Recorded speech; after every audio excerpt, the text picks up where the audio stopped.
Into the Fold is a podcast on mental health issues, produced by the Hogg Foundation for Mental Health. I'm your host, Ike Evans.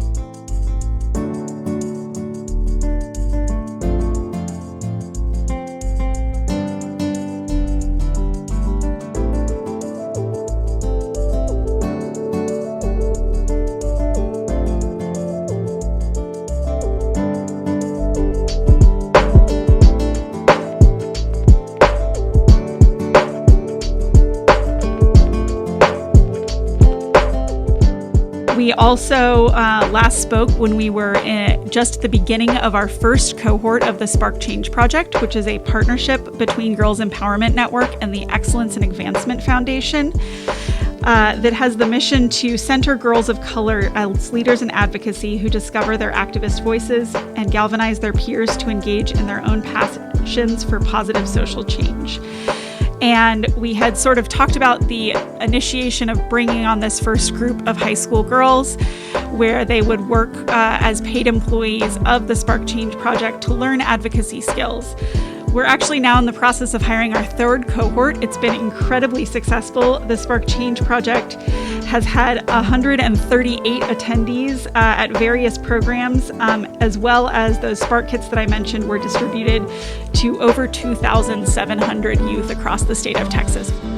In my work of girls and just in my life, I'm always going to be looking at things and thinking about them through values like dignity and worth of the person. I'm going to be thinking about social justice, looking at how power impacts relationships. And one thing I really appreciate about girls is their culture really aligns with those values really well. And so that's the first thing I'm always going to be bringing to a job. Also, one really impactful experience was where I got my undergrad in social work, which was from Baylor University. And I had a really wonderful professor in my life, Dr. Stephanie Body. She's one of the people who made me realize how powerful mentorship is, which also was a big part of girls programming. And she identified a research opportunity. There's a think tank in DC called the Center for Public Justice. And we studied SNAP benefits and specifically how SNAP benefits were impacting the lives of teens. And as I was doing my research, I realized that these teens that I was developing relationships with through my volunteer experiences were all using EBT cards and were all navigating really complicated decisions and were being really innovative about how they dealt with food.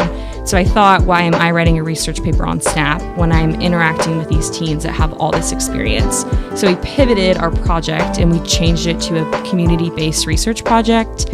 We used something called photo voice, so teens actually took pictures of experiences around their relationship with food, and then we used those as data. So the teens became the researchers themselves, and we did a focus group with them when we asked them, what ideas would you have to make SNAP and EBT cards more accessible to you?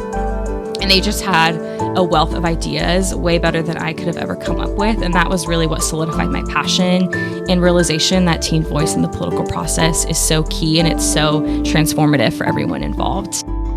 We're only 9 days into session, and we've been keeping an eye on what bills are being filed, and there's already an enormous amount of bills that really intimately affect the lives of girls. So just some examples of this, we've seen bills around menstrual equity, bills around contraception and sex education in school, and also ethnic study for girls. And I just really want to highlight that bills not only are going to be ineffective if we're not incorporating the voice of girls and the voice of youth, but they're actually going to become harmful to the very youth we're trying to help. So I think really it's key that policymakers are listening to not just youth opinions, but youth ideas, youth collaboration, and really highlighting that and prioritizing that in the bill making process. One of the things that we've really learned is that there aren't a lot of organizations in Texas that are teaching youth advocacy skills. There are certainly some, but that's a really unique space we've been able to expand our work in. And last session, having the privilege of having some of our first cohort of Spark Change facilitators testify, it has been some of the most powerful experiences I've had working in policy work for, at this point, over a decade.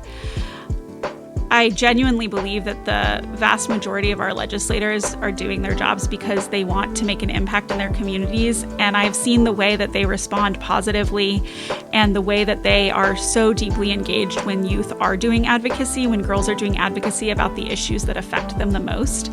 And I really believe that the more that youth and girls are able to talk about the issues that matter to them, the way that bills are going to impact their lives, the better